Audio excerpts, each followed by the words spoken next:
So growing up, especially after my dad passed away, I didn't really know what to do with my life.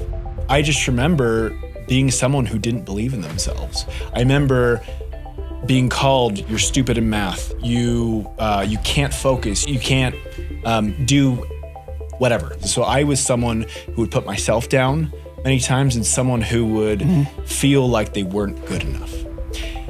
I already felt like I was at a low point in my life, but I was brought to even lower point in my life. And so being in that situation and then having them slowly build you up and build the confidence, I came out of there knowing that whatever I set my mind to, no matter what it is, whatever it is, if I set my mind to do it, I can do it. And no one is allowed to tell me I can't.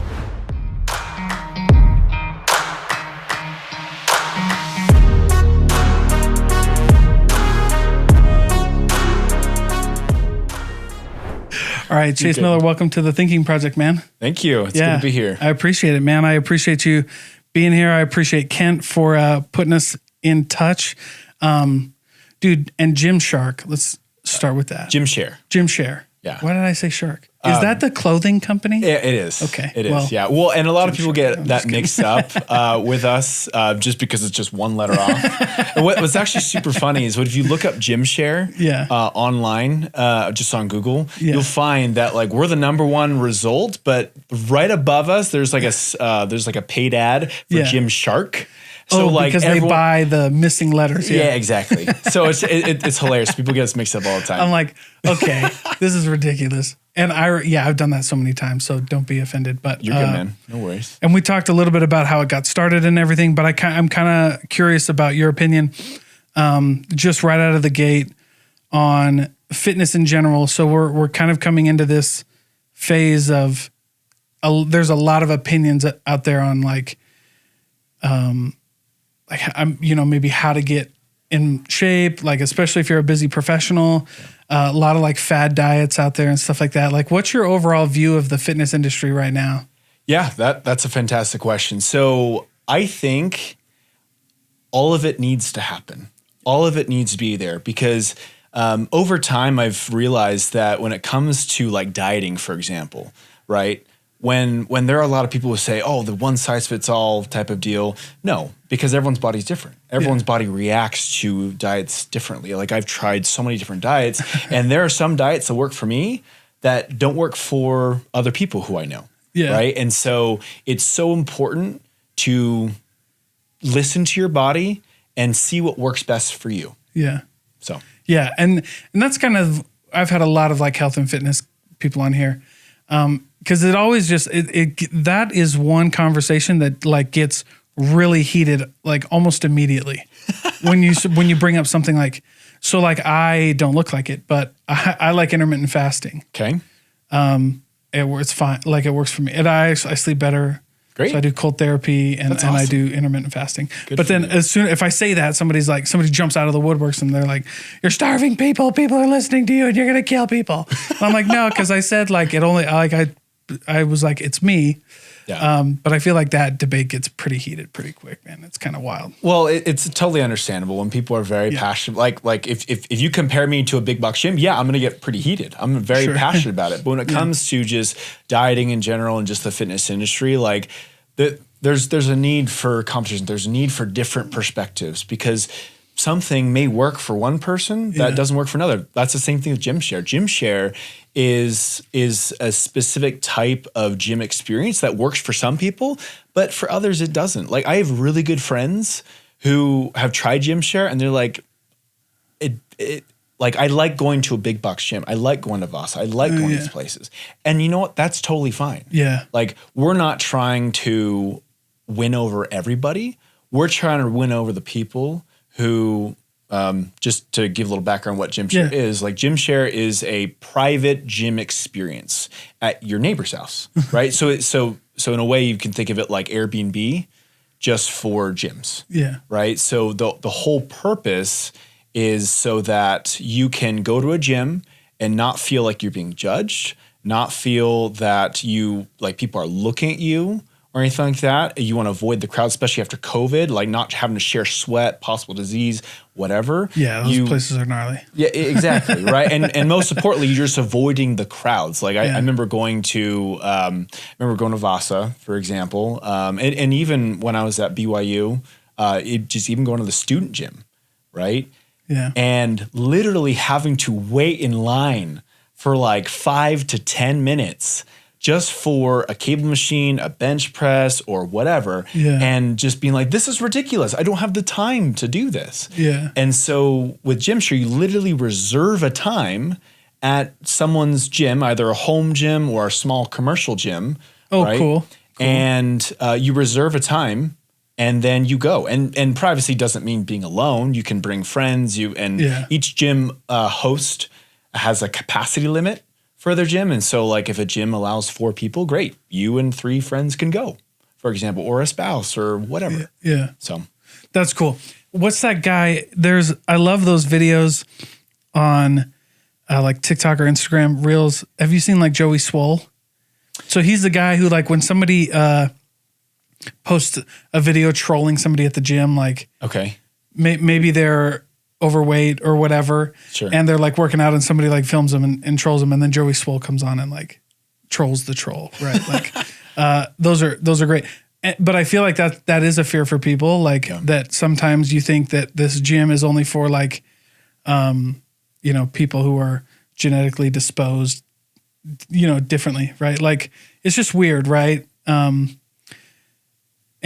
so I like GymShare because if somebody doesn't want to like succumb to that or like be worried about going to a gym like that, it's a pretty big thing. At least I don't know. I haven't been in a gym forever. Clearly, it's all right. I go to I do other types of stuff. I could never get back into the gym, man. Well, why? Honestly, my thing is like I just lost. I did the whole gym thing, like when I wrestled, play football, sure, and stuff like that. I did the weight thing, and I was like, okay, but after that, but when we were doing that, it was for a purpose. Like this weightlifting was to get better at football, which is or wrestling or rugby or whatever I was doing at the time. And now it's just like I don't want to go there just to like go there. So I'll do like jujitsu or wrestling or something like that, and then they might have like a weight thing in there, which I'll do. Yeah. But going to a gym, I also just I'm in that camp too. I don't care about going to the gym because I don't really want to see like the guys who are really jacked or whatever, like looking at everybody because it's like yeah. It's kind of wild for me. Well, the reason why I started the company, like I already mentioned to you, like my side of the story, but my wife, she would not dare step foot in a big box gym like Vasa, for example, would not dare for that reason right there. Because after having 3 kids, my wife just doesn't feel comfortable, right? Exercising in front of other people. She literally, like, even though I've told her many times, nobody is like judging you. Nobody's looking. That's true. Right? But she feels that way. Yeah. And I know there are a lot of other people who feel that way. Like a lot of our users, we call our users gymmers. Yeah. A lot of our gymmers are like, they come to GymShare for that reason, to avoid that. Like whether that's true or that's not true. But like, that's why I started the company. Like I started the company because we built our own home gym, right? Yeah. I live in Spanish Fork and I shared my reason. I just hated waiting in line for equipment. My wife would not dare step foot in a crowded gym, right? And so we built a home gym, had the garage doors open, had neighbors pass by and was like, hey, can I use your gym? I'm like, yeah, sure. And they're like, only if I can get it by myself or with like my friend or something like that. Yeah. I don't want anyone to just show up. Is it okay if I reserve it? I'll pay you for it. I'm like, okay, sure. Yeah. And that's honestly where GymShare was born, with the initial idea. And then I started doing a little bit of research on it. And I found that about only 19% of the US population today has a gym membership, and only 33% actually use it. Yeah, gym memberships make a lot of money on breakage. Well, they do. Yeah. And like my personal goals in life, like I feel like my calling in life is to make a difference in this world, get people to love fitness, to love to exercise. that could be going to the gym, that could be going for a walk, that could be a myriad of different things, but just to love it, right? Gym share is simply a catalyst to help me accomplish that goal, right? And to help people get healthier, help people succeed, because I've seen the benefits of when I've prioritized my health and my fitness, what that's done for my life in a myriad of different aspects of it, mentally, physically, spiritually, emotionally, what have you, right? So I just want to help people succeed in that. Yeah, I like that. And whenever I interview somebody in the health and fitness world, they have a business, and it always does come back to like, I asked the question, right? Does your physical health, when you started prioritizing that, did your business get better? And the answer is always yes.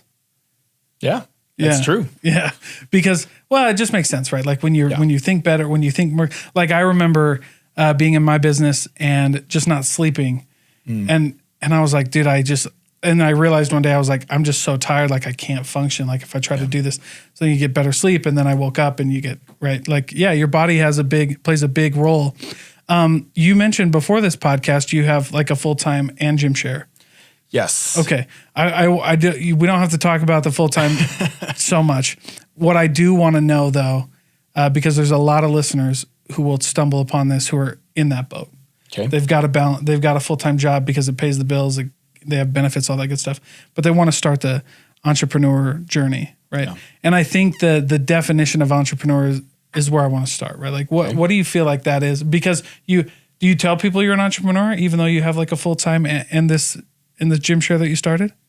I don't necessarily tell people that I'm an entrepreneur because I feel like the title entrepreneur is something that's earned, right? Okay. Like, so for me, someone who's considered an entrepreneur is like Elon Musk or someone who like Steve Jobs or like these big, like amazing people who they don't have to say a word. You just know, right? Like I'm the type of person who you earn things through your actions. Yeah.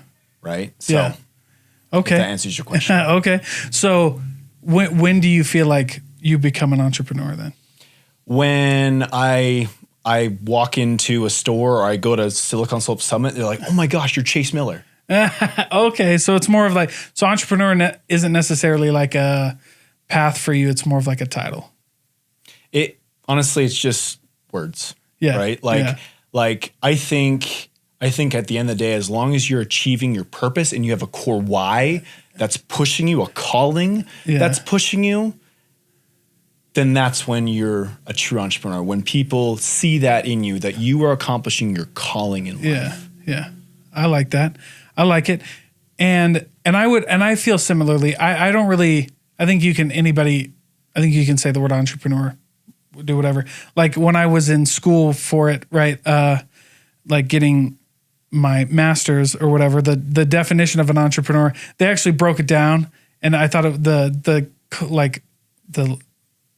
actual definition of entrepreneur was pretty interesting. But I feel like people just get so caught up on that word, right? Like, but I like how you described it. Like if you're pursuing your dream, if you're fulfilling your purpose, if you got this calling and you're acting on it, it doesn't really matter after that, right? Yep. That's a good way to put it. I enjoy that philosophy because a lot of people don't feel like they get that, like people go like, entrepreneur. I was like, nah, I do the same thing. Cause I'm like, I do that, dog. I'm just like doing my thing. Yeah.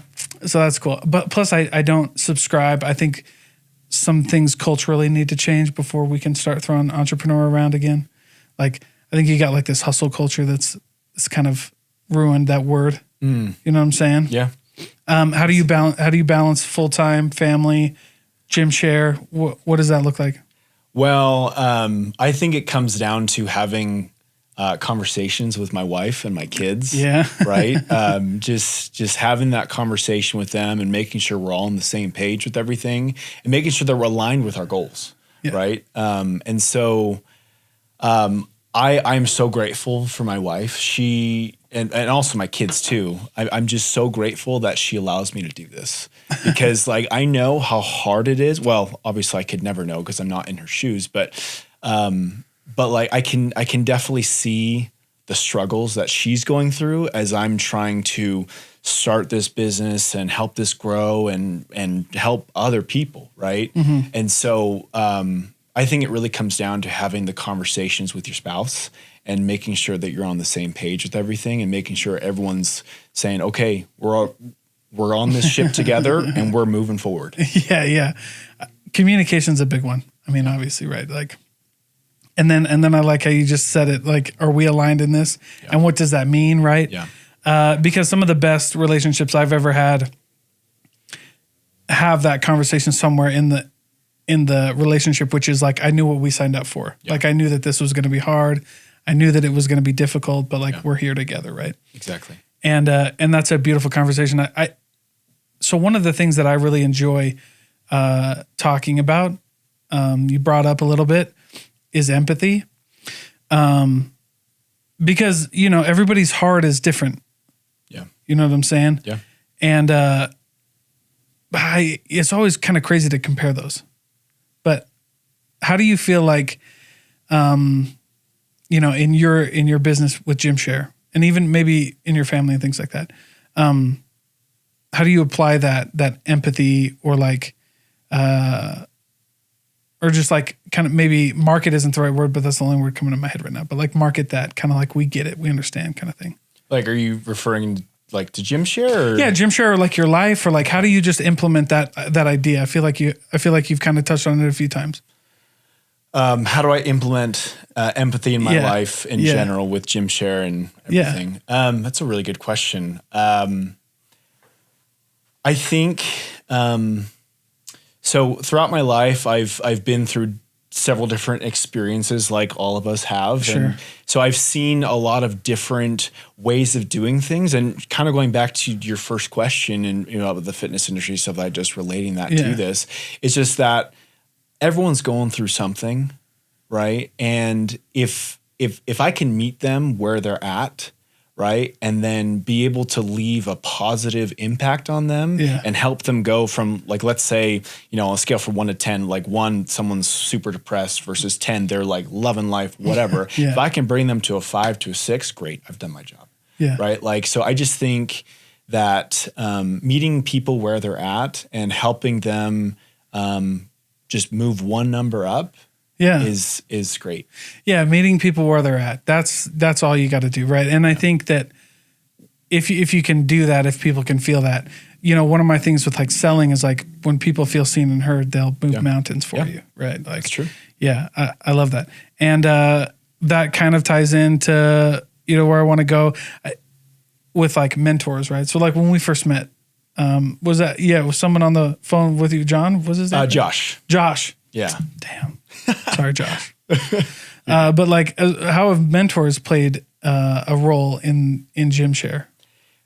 Fantastic question. So at the end of the day, it comes to them helping me to believe in myself. Shit, yeah.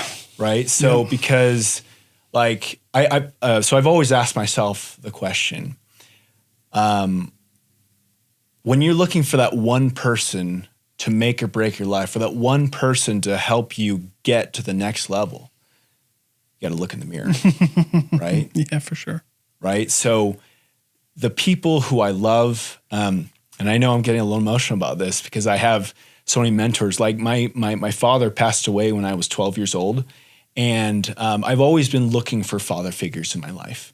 And there have been several men in my life who have stepped in to fill that role, like from a different perspective. Like my uncle, his name's Kim Reedy, or technically he's my second cousin, but we call each other uncle nephew. Yeah. But yeah, like he's been the person, one of the biggest people in my life to help me realize that I am good enough.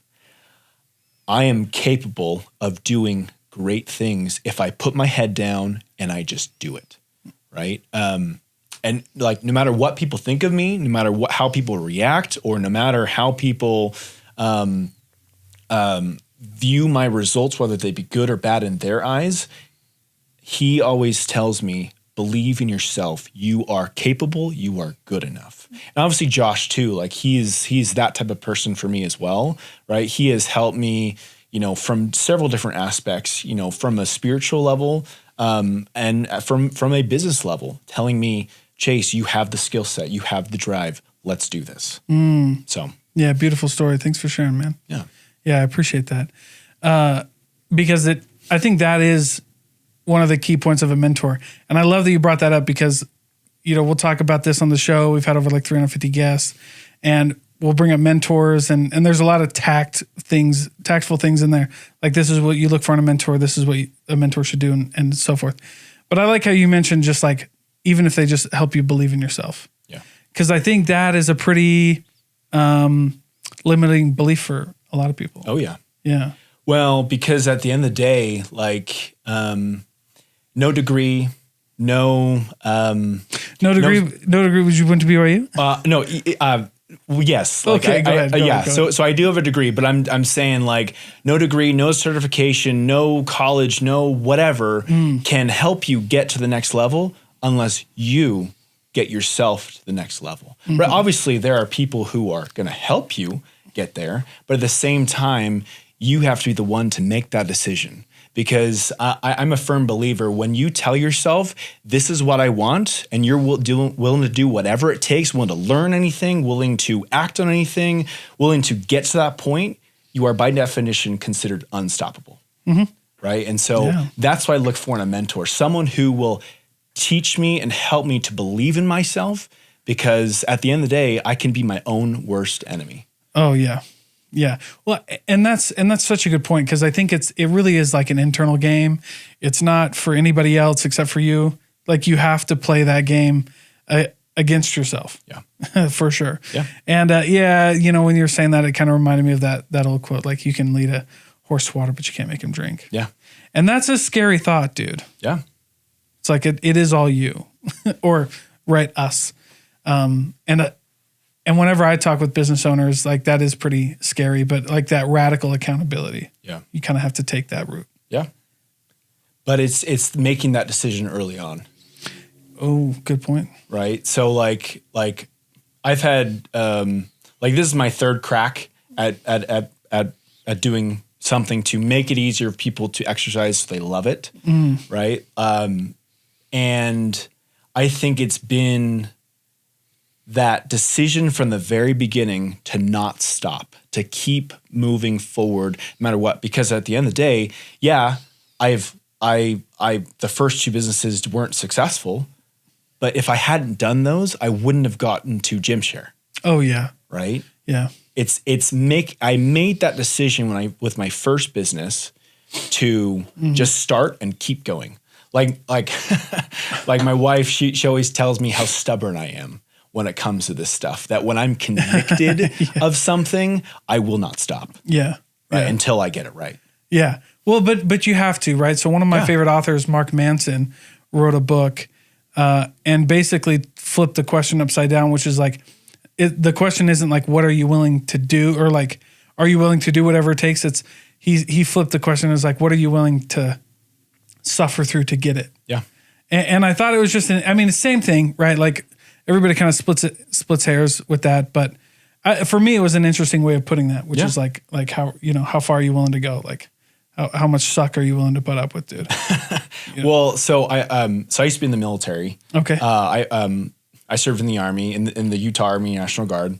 Cool. And I remember going through basic training and then saying the word, and I know a lot of military personnel can relate to this, embrace the suck. Yeah. Right? Yeah. Embrace the suck, because at the end of the day, right, you have people who are relying on you, and if you don't embrace the suck, they're going to be at risk. Yeah. And so like that's something that I've helped. I've kept on reminding myself in life, because like my family is counting on me. My friends are counting on me. My mentors are counting me, but the most important who's counting on me is my future self. Yeah. Because I cannot be that future self unless I embrace the suck now. And that I need to have pain today to have pride tomorrow. Yeah. Amen. And I remember that I remember hearing embrace the suck when I was in wrestling. One of our coaches was a former military guy. And we had one time we had a shirt for wrestling that had like a chicken pulling a train on it. Because That's awesome. he said, like, if I tell you that a chicken can pull a train, what should you do? And because the phrase underneath that chicken pulling a train was hook 'em up. Like, if I tell you that a chicken can pull a train, hook 'em up. And I was like, yeah, damn. That's awesome. Right. Because like at some point you've got to just like, embrace leadership. And I like what you said there. I like what you said in your story about the first two businesses. And this is why I argue, because something interesting about me is I got my degree in accounting and an MBA, but prior to my degree in accounting, I was probably only like 2 or 3 classes away from a BA in philosophy. Okay. But I ended up switching like literally at the last minute because, I listened to the crowd and they were like, you're not going to do anything with a philosophy degree. And whether they were right or wrong, I don't know, but I really appreciated it because one of the things that, I was working towards or like, and slowly kind of figuring out, and let's chat about this. But I personally I don't know how failure exists because of the reason that you just mentioned, right? Yeah. Like, and I think that everybody kind of agrees with that. We just say it differently. Yeah. Like you didn't fail, you learned. Yeah. But then failure doesn't exist. Then you just. Well, like failure definitely exists, but it's what you do with that failure, right? What you, like you said, you win or you learn. Right? Sure. At the end of the day. Yeah. And so like, okay. So for example, I used to play lacrosse for BYU. Yeah. And so in lacrosse, right, at the end of the day, there's a winner and there's a loser. Yeah. But there's a time limit, right? So the game is however long, 3 hours, 2.5 hours, whatever, right? But at the end of the day, you come away with a winner or a loser. Life is different. Sure. Life, yes, there is a time limit. We will end up passing away at some point, but it's while you're still alive, the game is not over. The game is still going. Yeah. And so it's when your face hits the dirt, if you can look up, you can get up and you can keep on going. Yeah. Yeah. Well, and this is a distinction that I would like to make because there is I think there's a difference if we're talking about this philosophically. Sure. There's a difference between that word failure and losing. I definitely, you can lose. I've lost a ton. Yeah. But I also feel like you're exactly where you're supposed to be because it's like you mentioned, right? Like I talked with an entrepreneur early in this podcast, probably like sub 50 episodes. And he said something that has stuck with me even today, like 4 years later. And he was like, look, a lot of people try to chase the $1 million idea, but they never started the $1 idea. They never started that $100 idea that failed or whatever, right? That they lost at. He's like, if you're not willing to try the $1 idea, you'll never know what $1 million idea looks like. That's true. And so that's kind of like this whole thing of like, I just, like get out there, do it. Like just do it. Yeah. You're going to fail, lose, whatever you want to call it. I just call it, just life. Like that's just part of this game. Like, somebody was like, man, I failed at my first 3 businesses or whatever. And I'm like, well, join the club, man. What are you talking? You know what I mean? Like, welcome to the game. Yes. You finally realized it. You know what I mean? But it's all good. Like to me, and even that word, whatever, but it's all part of this journey. And I think just putting these labels on it, feels like counterintuitive to me. Where you're just like, dude, no, you did what you were supposed to do. Those first 2 businesses were what was supposed to happen. Yes. And if you, and the argument is if you could go back with the knowledge now, would you do anything different? And my answer would be no, or at least you shouldn't, because that's why you're here. Yeah. That makes sense. That totally makes sense.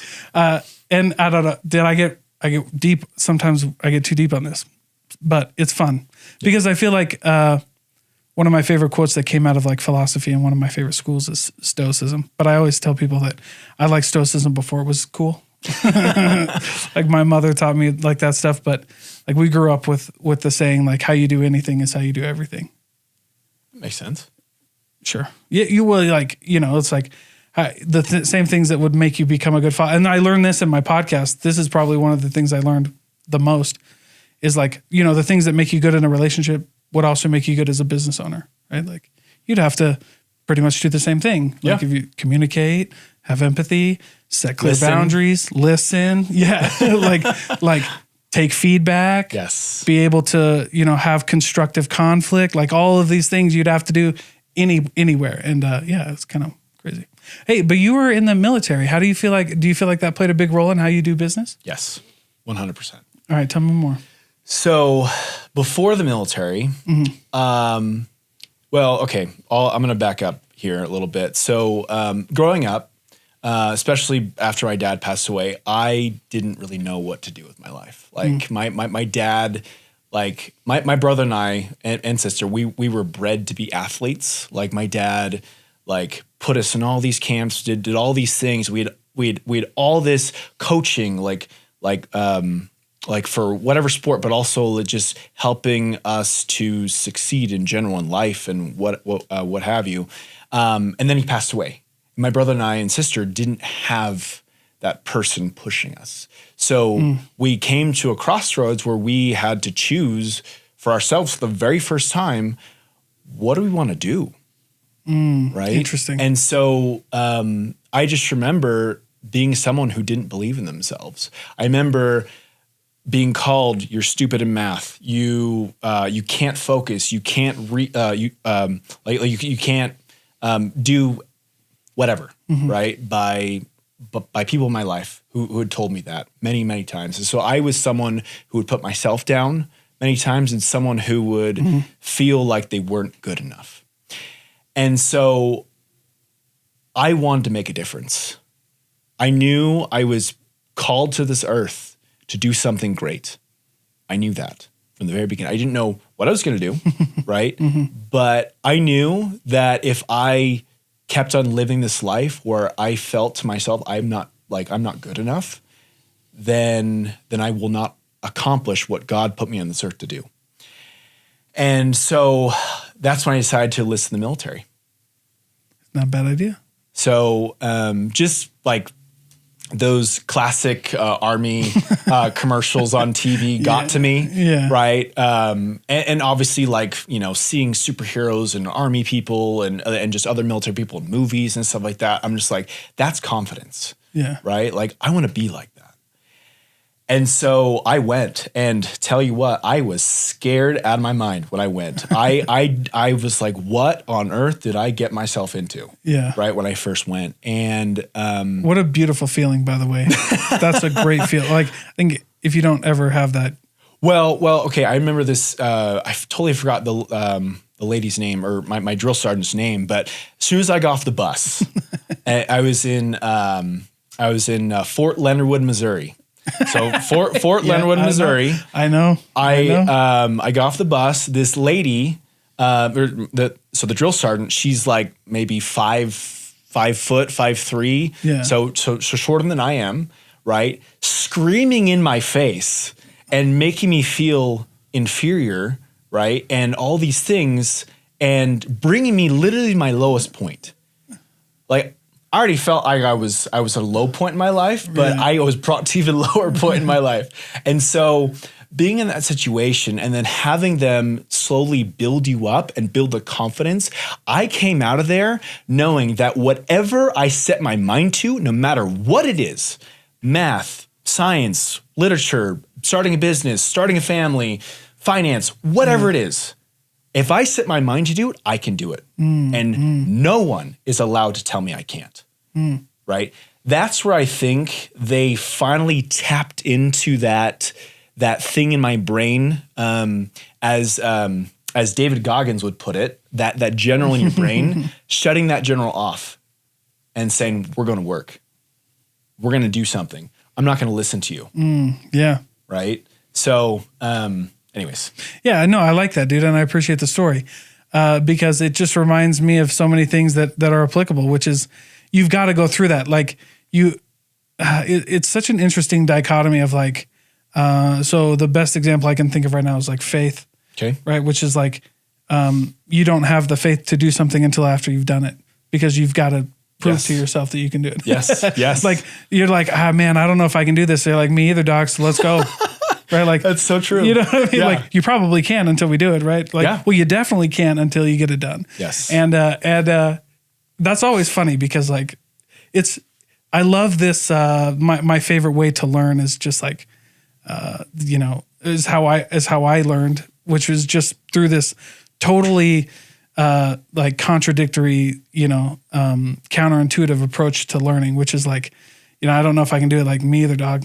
But I guess we'll see. You know what I mean?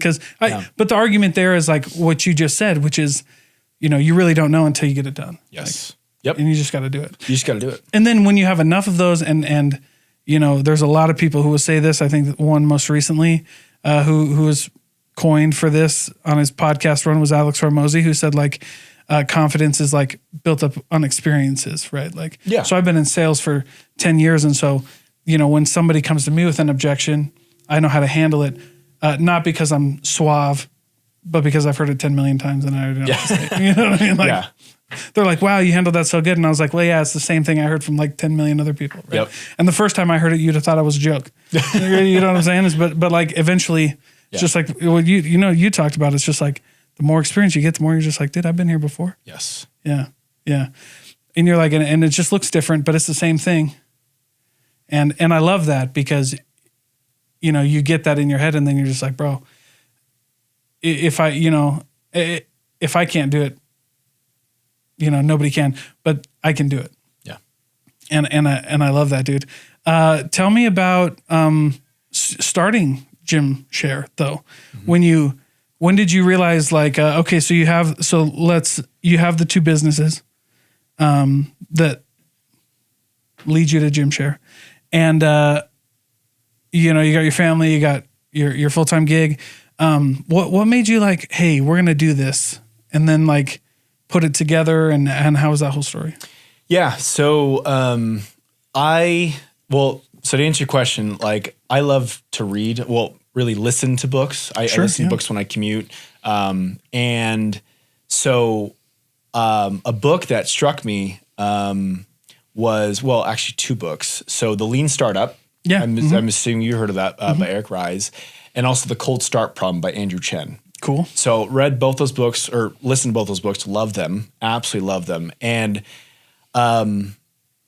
when I first came up with the idea for Gym Share, it was due to frustration, both on my part and my wife's part, and then neighbors. I already mentioned it, but it was when I decided to start lean and to test my idea on a lean scale. So, like, what I did was I just put instead of hiring a developer and finding a marketing team and doing all these things, I tested it on a very lean level where I didn't really spend any money at all. And by the way, my wife, after I 2 failed businesses before, she was like, "Okay, I will only allow you to start Gym Share if you can convince me that you can get people to use this without spending a dime on marketing." Hey, that's a good thing though. It is. And honestly, that prompted me to go down this lean route, right? That helped me understand if I'm going to be even allowed to do this by my wife, then I need to figure out a way to convince people that this is a good service without spending anything on money, on marketing. Yeah. And so that's what I did. I just did a very lean thing. Like I didn't hire a developer. I just put some software together, just linked them through an integration, like through an iPad integration platform as a service, and then tested it. Went around my neighborhood and saw what people thought. Right. Yeah. When I did that and linked it to that research I was telling you about before, about the 19% of the U.S. population gym membership, only 33% use it. I asked myself why. Why aren't people using their memberships? Like the 19%, why aren't they using it? Yeah. And then after doing that and asking neighbors, they said, I just don't feel comfortable being in a gym. I don't feel comfortable like exercising in front of other people, especially after COVID. I don't feel comfortable with sharing sweat or equipment of people who don't wipe it down, right? I don't like when people just sit on a bench press and just are texting on their phone and not doing anything. I don't like that. I don't like having to wait in line for weights, whatever the reason, right? I'd heard all these things. And when I realized that I feel the same exact way as them, I knew that that was the biggest difference between my other businesses versus this one. It was, I wasn't even using my own software every single day. If I'm not using my own software every single day, why should anyone else?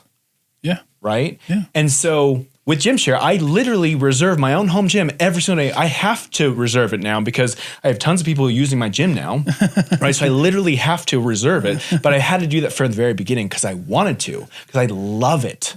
Absolutely love work, like exercising in my home gym. It is so much fun. Just like walking into my garage and there's my gym, right? And I don't have to drive 10 minutes or 5 minutes, however long it takes me to get to the closest big box gym. I can just walk straight in there. Yeah. And it's beautiful.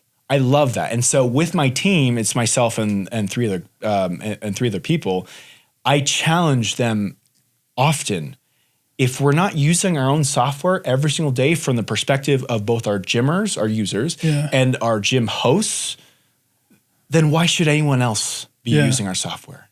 Yeah. Right? So like I'm the type of person, you have to believe in what you do, not by saying it, but by doing it. Yeah. Well, it makes a big difference. Like when I'm training salespeople, you can tell who believes in it and who doesn't, like by the numbers. Yeah. It's a pretty data driven game. You can tell if somebody believes in it or not. Yep. Exactly. Exactly. Yeah.